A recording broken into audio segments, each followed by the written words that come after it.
చాలా మందికి 1931 బ్రిటిషర్స్ ఉన్నప్పుడు జరిగిన కులగణన గురించి తెలుసు. కానీ 2011లో యూపీఏ ప్రభుత్వంలో కులగణన ఆనాడు రాహుల్ గాంధీ గారు చేపించారు.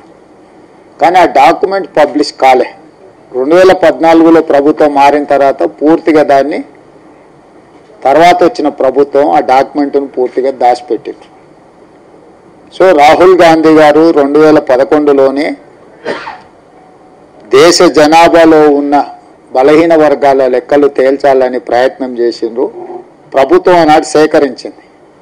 అది పబ్లిష్ కాకపోవడం, అది చర్చ పెద్ద ఎత్తున జరగకపోవడం, ఇంతకుముందు మిత్రులు అన్నట్టు ప్రచారం చేసుకోకపోవడం, పనిచేస్తున్నారు కానీ ప్రచారం చేసుకుంటలేరు అన్నట్టుగా ఆ రోజు చర్చ జరగలే. ఆ తర్వాత రాహుల్ గాంధీ గారు భారత్ జోడో యాత్ర సందర్భంగా చాలా స్పష్టంగా చెప్పారు, ఏ రాష్ట్రంలో అధికారంలో కాంగ్రెస్ పార్టీ వస్తే ఆ రాష్ట్రంలో కులగణన చేస్తాం. అదేవిధంగా కేంద్రంలో అధికారం రాగానే కులగణన చేయడమే కాదు, రిజర్వేషన్లను 50% పరిధిని రద్దు చేసి జనాభా ప్రాతిపదికన రిజర్వేషన్లు బలహీన వర్గాలకు పెంచుతామని చాలా స్పష్టంగా చెప్పాడు. ఈ రెండు ప్రత్యేకమైన అంశాలని చెప్పి నేను మిత్రులకు చెప్పదలుచుకున్నాను. మొదటి అంశము, ఈ దేశ జనాభా లెక్కలు ప్రతి సంవత్సరానికి ఒకసారి జరుగుతాయి. అవి 2001 కావచ్చు, 2011 కావచ్చు, 2021 కావచ్చు. ఇట్లా ప్రతి 10 సంవత్సరాలు 1951 నుంచి మొదలు పెడితే 1951, 61, 71, 81, 91, 2001, 2011, 2021లో జరగాల్సిన జనాభా లెక్కలు కేంద్ర ప్రభుత్వం చేయలేదు. ప్రతి 10 సంవత్సరాలకు ఒకసారి జనాభా లెక్కలు చేస్తారు. ఈ జనాభా లెక్కలలో ఎస్సీ ఎస్టీ జనాభా స్పష్టంగా క్లియర్గా కేటగారికల్గా వాళ్ళని నమోదు చేస్తారు. మిగతా సామాజిక వర్గాల యొక్క జాతుల యొక్క లెక్క చేయరు. అందరిని కలిపి ఒకే దగ్గర నమోదు చేస్తారు. దాంతో ఎవరికి వాళ్ళు మేము ఇంతున్నాం అంతున్నామని మనమేదో లెక్కలు వేసుకొని మనం కూడికలు మనం తీసివేతలతో మనం ఎవరికి వాళ్ళు మనం ఏదో ఒక లెక్క అనుకుంటున్నాం. దానికి చట్టబద్ధత లేదు. చట్టబద్ధత లేని లెక్కలతోటి మనం రిజర్వేషన్లు పెంచుకోలేము. సుప్రీంకోర్టు అదే చెప్తుంది. మీరు ఒకవేళ రిజర్వేషన్లను 50% పరిధి దాటి చేయాలనుకున్నప్పుడు మీ దగ్గర ఆ జాతుల యొక్క లెక్క ఉండాలి, ఆ లెక్కకు చట్టబద్ధత ఉండాలి. చట్టబద్ధతతో లెక్క కట్టిన తర్వాత రిజర్వేషన్ల పరిధిని పెంచుకోవడానికి అవకాశం ఉందని చెప్పింది. రిజర్వేషన్లు 50% అసలు దాన్ని మించొద్దు అనేది కాదు ప్రాతిపదిక. మీ దగ్గర లెక్కనే లేదు, లెక్క లేనప్పుడు ఎట్లా పెంచుతారా అనేది చర్చ.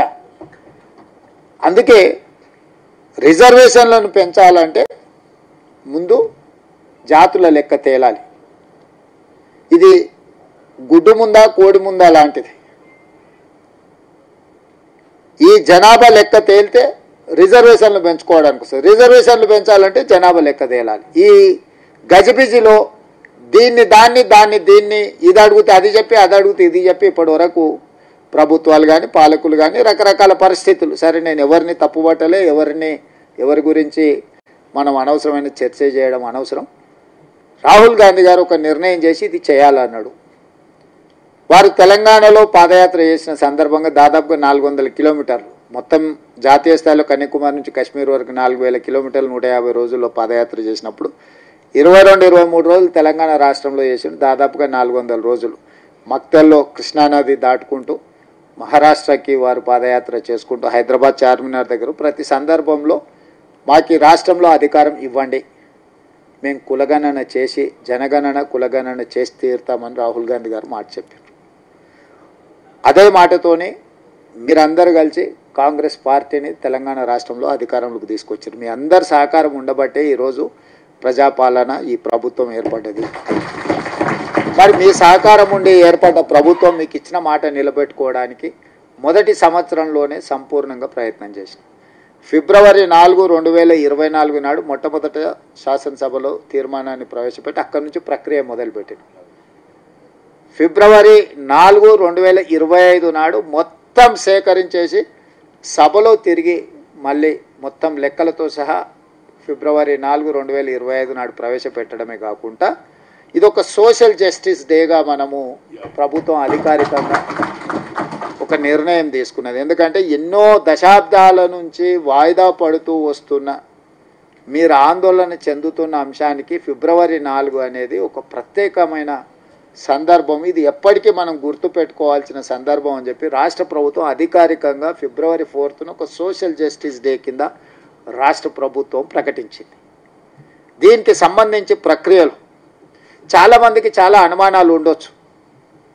దానికి మీ అనుభవాలు మీ అనుభవాల్లో నేను తప్పు పట్టడం లేదు. ఈ కులగణనకు సంబంధించి క్యాబినెట్ సబ్ కమిటీ వేస్తే రేవంత్ రెడ్డి ఉత్తమ్ కుమార్ రెడ్డి గారిని చైర్మన్గా పెట్టిండు. అందులో పొన్నం మా సభ్యులను సభ్యులుగానే పెట్టిండ్రు. ఇది ఏ విధంగా మాకు న్యాయం జరుగుతుందని ఒకరికి అనుమానం.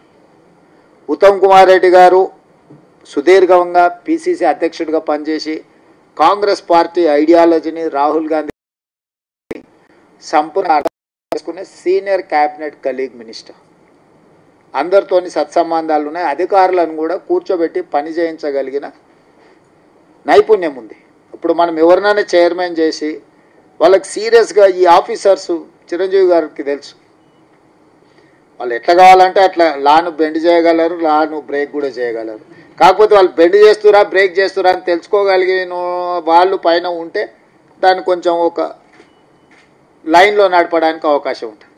అందుకే ఇందులో ఉత్తమ్ కుమార్ రెడ్డి గారిని చైర్మన్గా పెట్టి అన్న ఇది నా అభిప్రాయం కాదు, ఇది రాహుల్ గాంధీ గారి అభిప్రాయం. సుదీర్ఘకాలం పిసిసి అధ్యక్షుడిగా పనిచేసిన మీరు కానీ నేను కానీ ఈరోజు ముఖ్యమంత్రిగా పనిచేస్తున్న నేను కానీ రాహుల్ గాంధీ గారి యొక్క ఆలోచనను నిర్ణయాన్ని ముందుకు తీసుకెళ్లాల్సిన అవసరం ఉంది. మీరు కూర్చొని దీన్ని పక్కడ్బందీగా చేయండి అని చెప్పి మేము కొన్ని చర్యలు చేపట్టినాం. ఆ తర్వాత ఆర్ కృష్ణయ్య గారు ఇతర మిత్రులు కోర్టులో కేసేసి దీనికి ఒక డెడికేటెడ్ కమిషన్ వేయించాలని కొంతమంది బలహీన వర్గాలకు సంబంధించిన వాళ్ళు వచ్చారు. వెంబడే మా అధికారులు మా ముఖ్యమైన వాళ్ళు వచ్చారు. సార్ దాంట్లో ఆర్డర్లో పెద్ద విషయం లేదు, మనం కంటెస్ట్ చేస్తే దాన్ని కొట్టేయచ్చు అని. కూర్చోండి అని టీ తెప్పించి అడిగిన, ఎందుకు కొట్టేపియాలని అడిగిన. అంటే మనం ఏదైనా ఈ బీసీల లెక్కలు వేసే దాంట్లో మనకి ఏమైనా ఆలోచన పరంగా చెయ్యొద్దు, చేసినట్టు నటించాలని ఏమన్నా ఉన్నదా అని అడిగిన అధికారులు. అంటే అది మీకే తెలవాలి కదా సార్ అన్నారు. మరి నాకు తెలిసినప్పుడు నేను నిర్ణయం చేస్తా, మీరు కొట్టేపిచ్చే దాని గురించి ఎందుకు ఆలోచన చేస్తున్నారు? మనం ఈ లెక్క పక్కాగా తేల్చాలనుకున్నప్పుడు ఒకవేళ కోర్టు ఆదేశాలు ఇచ్చి డెడికేటెడ్ కమిషన్ ఏమన్నారు, ఎస్ ఆ డెడికేటెడ్ కమిషన్ వేసి దానికి ఒక సీనియర్ ఐఏఎస్ ఆఫీసర్ అది బీసీల నుంచే వేయండి అని వెంకటేశ్వరరావు గారు వాళ్ళ ఫాదర్ కాంట్రిబ్యూషన్ మీకు అందరికీ తెలుసు. సో పక్కగా పనిచేసే ఒక అతన్ని ఒక ఐఏఎస్ అధికారిని డెడికేటెడ్ బీసీ కమిషన్ చైర్మన్గా వన్ మ్యాన్ కమిషన్గా, ఎందుకంటే చాలామంది నేస్తే గందరగోళం అవుతుందని చెప్పి వేసి ఆయనకు టైం ఫ్రేమ్ ఇచ్చినాం. ఉత్తమ్ కుమార్ రెడ్డి గారిని మంత్రివర్గ ఉపసంఘాన్ని వేసిన ఒక టైం ఫ్రేమ్ ఇచ్చిన, ఇన్ని రోజుల్లో ఖచ్చితంగా తేల్చాల్సిందే. కమిషన్లు ఏవేసినా నెలలు సంవత్సరాలు దశాబ్దాలు నడుస్తూనే ఉంటాయి, రిపోర్ట్లు మాత్రం రావు. చాలామంది కమిషన్ వేసిందంటే అది కాలగర్భంలో కలిసిపోతుందని ఒక అభిప్రాయం. నేను స్పష్టంగా మంత్రివర్గ ఉపసంఘాన్ని వేసేటప్పుడు టైం ఫ్రేమ్ పెట్టిన, కమిషన్ చైర్మన్ అపాయింట్ చేసినప్పుడు టైం ఫ్రేమ్ పెట్టినావు. విత్ ఇన్ ద టైం ఫ్రేమ్లో 24/7 పనిచేయాలి. మీకు అన్ని వ్యవస్థల్ని అన్ని రకాలుగా అన్ని జిల్లా కలెక్టర్లకు సమాచారం ఇచ్చినాం. మీరు స్టేక్ హోల్డర్స్ సమావేశాలు పెట్టుర్రి, జిల్లాలలో సమావేశాలు పెట్టుర్రి, ఎవరెవరు వస్తారో కలవండి, సెక్రటేరియట్లో మీరు కలవండి, చీఫ్ సెక్రటరీ గారికి అధికారులకు అందరికీ మంత్రులకు అందరికీ ఆదేశాలు ఇచ్చి కంటిన్యూస్గా మానిటరింగ్ చేసుకుంటూ వచ్చినాం. దాన్ని శాశ్వతంగా ఒక లాజికల్ కంక్లూజన్కు తీసుకెళ్ళాలి. అన్ని లెక్కలేసి అది మా దగ్గర దాచిపెట్టుకున్నా, లేకపోతే అన్ని లెక్కలేసి సమగ్ర కుటుంబ సర్వేలాగా ఒక వ్యక్తి, ఒక కుటుంబం, ఒక రాజకీయ పార్టీ ఒక సీక్రెట్ డాక్యుమెంట్ కింద కాన్స్టిట్యున్సీలో గౌడ్లు ఎంతమంది ఉన్నారు, యాదవులు ఎంతమంది ఉన్నారు, లేకపోతే ముదిరాజులు ఎంతమంది ఉన్నారు లెక్క చూసుకొని రాజకీయ ప్రయోజనం పొందేసి దాన్ని దాచిపెట్టుకొని మళ్ళీ లాకర్లో పెట్టుకునే విధానం వద్దు. దీనికి ప్రాపర్గా లాజికల్గా దీనికి ఒక చట్టబద్ధత కల్పించాలని ఆలోచన చేసి మొదటి రౌండ్ చేసిన తర్వాత మళ్ళా కొంతమంది చేసుకున్నారు, చేసుకోలేరు. మాకు పారదర్శకత ఉన్నప్పుడు మళ్ళీ చేసుకుంటాం అంటే మనకు వద్దనేది ఏమున్నది. అందుకే రెండో విడత కూడా మళ్ళీ 15 రోజులు సమయం ఇచ్చిన. ఎవరైనా గతంలో చేసుకోని వాళ్ళు ఎవరైనా ఉంటే, దుర్బుద్ధి ఉండి చేసుకోని వాళ్ళు కొంతమంది ఉన్నారు, తెలియక చేసుకోని వాళ్ళు కొంతమంది ఉన్నారు, తెలిసిన సమయం దొరక్కపోవడం వల్ల వివిధ కారణాల చేత అందుబాటులో లేకపోవడం వల్ల ఇంకొంతమంది. దాన్ని ఇంకా పారదర్శకంగా టోల్ ఫ్రీ నెంబర్ ఇచ్చాం, మీరు జస్ట్ ఫోన్ చేస్తే మేము అధికారులను పంపిస్తామని. ఆ తర్వాత గవర్నమెంట్ ఆఫీసులలో కౌంటర్లు పెట్టినాం. చదువుకున్న వాళ్ళు ఆన్లైన్లో కూడా మీరు ఎన్రోల్ చేసుకోవచ్చు, మీరు ఏడికి వెళ్ళాల్సిన పని లేదు. మీ ఆఫీస్లో ఉండే మీ కంప్యూటర్ నుంచే మీ డీటెయిల్స్ అప్లోడ్ చేయండి, మీ అన్ని వివరాలను కూడా సేకరిస్తాం. ఎందుకు అనంటే దీన్ని ఒక ట్రాన్స్పరెంట్ పక్కా డాక్యుమెంట్ చేయాలనేది ప్రభుత్వం యొక్క ఉద్దేశం. రేపు పొద్దుగాల ఏ స్క్రూటినీ వచ్చినా, ఏ పరీక్షకైనా మనం చేసే పాలసీ డాక్యుమెంట్ నిలబడాలనేదే నా ఉద్దేశం. యాక్యురేట్గా ఉండాలి అనేది చూడండి. సెల్ఫ్ డిక్లేర్డ్ డాక్యుమెంట్ అది. ప్రభుత్వం వచ్చి ఏదో మేము కూర్చొని రాసుకపోయింది కాదు.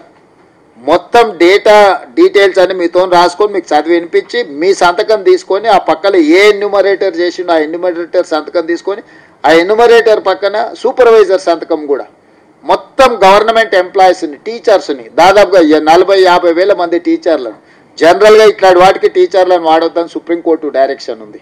సుప్రీంకోర్టు డైరెక్షన్ ఉంటే కూడా ఉప ముఖ్యమంత్రి బట్టి విక్రమార్క గారికి చెప్పి సంఘాలన్నిటిని పిలిపించు, హాఫ్ డే స్కూళ్ళు చేయి, హాఫ్ డే స్కూల్ చెప్తారు, మిగతా హాఫ్ డే వీళ్ళు పోతారని 50 రోజులు పక్కాగా పెట్టి 150 కుటుంబాలను ఒక బ్లాక్గా విడగొట్టినాం.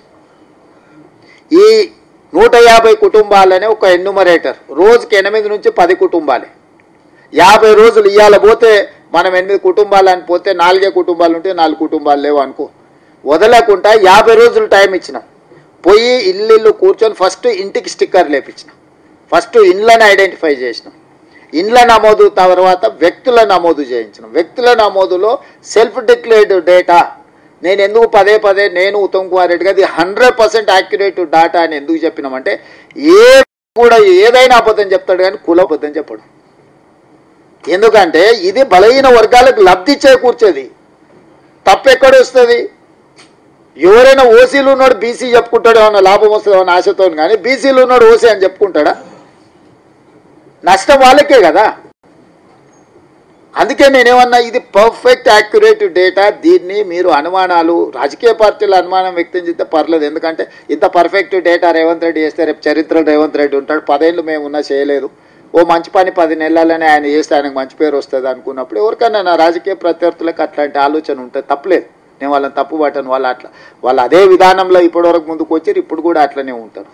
కానీ నిజంగా మీకోసం మనసు పెట్టి చాలా పర్ఫెక్ట్గా డాక్యుమెంట్ చేయాలన్న ఆలోచన. ఎందుకంటే ఈ దేశము ఏ రాష్ట్రంలో ఎవరు చేయాలన్నా తెలంగాణకు వచ్చి నేర్చుకొని పోయే విధంగా ఉండాలనేది నా ఆలోచన. ఎవరైనా రేపు పొద్దుగాల ఏ రాష్ట్రంలో ఏ ముఖ్యమంత్రి అయినా, ఏ రాజకీయ పార్టీ అయినా రేపు ఈ లెక్కలు తేల్చాలంటే ఎవరైనా పర్ఫెక్ట్ డాక్యుమెంట్ చేసిందంటే తెలంగాణలో ఎవరు చేసిందంటే రేవంత్ రెడ్డి. చరిత్రలో చిరస్థాయిగా పార్టీ, రాహుల్ గాంధీ, మా ప్రయత్నంలో ఉన్న అందరం మేము చరిత్రలో నిలిచిపోవాలనేది ఇది ఒక డాక్యుమెంట్. ఇవాళ కాన్స్టిట్యూషన్ డాక్టర్ బాబాసాహెబ్ అంబేద్కర్ గారు రాసినప్పుడు వారు కూడా ఊహించకుండొచ్చు ప్రపంచంలో వారికి ఇంత గొప్ప కీర్తి వస్తుంది రాజ్యాంగం రచించడం వల్ల అని. ఆ రోజు అందులో సభ్యులు కానీ అందులో ఉన్నవాళ్ళు ఇంత గొప్ప కీర్తి వస్తుందని ఆ రోజు ఊహించకుండా పోయి ఉండొచ్చు. కానీ కాలక్రమేణా వారి యొక్క కీర్తి పెరుగుతూనే వచ్చింది, ఎక్కడైనా తగ్గిందా?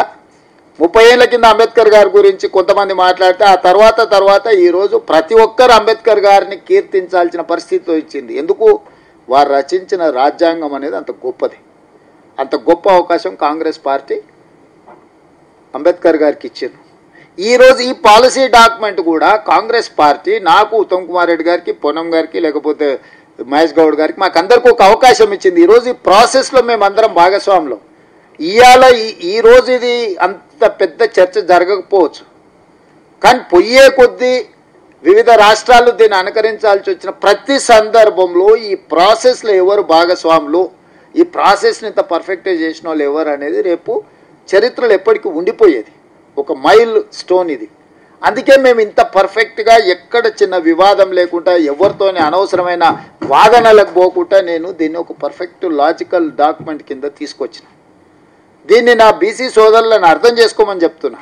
ఇందులో తప్పు మీరు ఉంది అని అన్నారంటే మీకు మీరే తీరని నష్టం చేసుకున్నట్టు. ఇంతకంటే బెస్ట్ ప్రాసెస్ లేదు అడాప్ట్ చేసుకోవడానికి, అమలు చేయడానికి. The best process we have adopted, the best mechanism. Government of Telangana entire మెకానిజాన్ని 94,500 ఆపరేటర్లు, 9,000 మంది సూపర్వైజర్లు, 75,000 మంది డేటా ఎంట్రీ ఆపరేటర్లు, ఎవరైతే ఎన్యూమరేట్ చేసుకొచ్చినో 150 కూర్చొని అతనే ఈ 150 సంబంధించిన డేటా ఎవడో రాసుకొస్తే ఎవడో చెప్తే వాడు రాసుకొచ్చింది ఒకటి, వీడు చదివినిపించేది ఒకటి అయింది, వాడు కంప్యూటర్ కొట్టేటోడు 3వ రకం చేసినట్టు ఏ లెక్క ఎవరికి దొరకదు. సమగ్ర కుటుంబ సభ్య దీని ఉదాహరణ చెప్తాయి. ఎస్సీ కులాలు ఉపకులాలు 59. సమగ్ర కుటుంబ సర్వే ప్రకారం 82 కులాలు తేలింది. ఏడికెళ్ళి తేవాలి 82? మోచి అని ఉందనుకో, ఓడి ఎంఓ సిహెచ్ఐ రాసిండు, ఒకటి ఎంయుసిహెచ్ఐ రాసిండు, వాడు దాని ఒక కులం కింద తీసిండు, దీని ఒక కులం కింద రాసిండు. హాయ్ అండి, నేను మీ కార్తికేయ. టీఎఫ్సీసీ లైవ్ ఛానల్ని లైక్ చేయండి, షేర్ చేయండి, సబ్స్క్రైబ్ చేసుకోండి. This is Nikhil. టీఎఫ్సీసీ ఛానల్ని ఎంకరేజ్ చేయండి, లైక్ చేయండి, subscribe. Hello, this is heroine Alekhya Angel. TFCC live ఛానల్ని లైక్ చేయండి, షేర్ చేయండి, సబ్స్క్రైబ్ చేయండి. టీఎఫ్సీసీ ఛానల్ని లైక్ చేయండి, షేర్ చేయండి, సబ్స్క్రైబ్ చేయండి. నేను మీ హీరోయిన్ మౌర్యాని. Thank you. అందరికీ నమస్కారం, నేను మీ Geetha Madhuri. TFCC live like చేయండి, షేర్ చేయండి, సబ్స్క్రైబ్ చేయండి. హాయ్ అందరికీ నమస్కారం, నేను మీ Madhupriya. Please like share subscribe to TFCC live. Please subscribe TFCC channel like చేయండి, షేర్ చేయండి. టీఎఫ్సీసీ ఛానల్ని లైక్ చేయండి, షేర్ చేయండి, సబ్స్క్రైబ్ చేయండి. Hi, please subscribe TFCC. Hello, this is your all supplicants. Please do subscribe TFCC live channel. Thank you so much. Please do subscribe to TFCC live channel and like, share and subscribe చేయండి. Hi, నేను మీ Vijay Shankar. TFCC channel do subscribe, like చేయండి, share చేయండి. Thank you. నమస్తే, నేను మీ Karthika. TFCC ఛానల్ని share చేయండి, లైక్ చేయండి, సబ్స్క్రైబ్ చేయండి. అందరికీ నమస్కారం. I'm your favourite actress Ankita Maharana. Like చేయండి, షేర్ చేయండి, సబ్స్క్రైబ్ చేయండి. TFCC live. Love you all.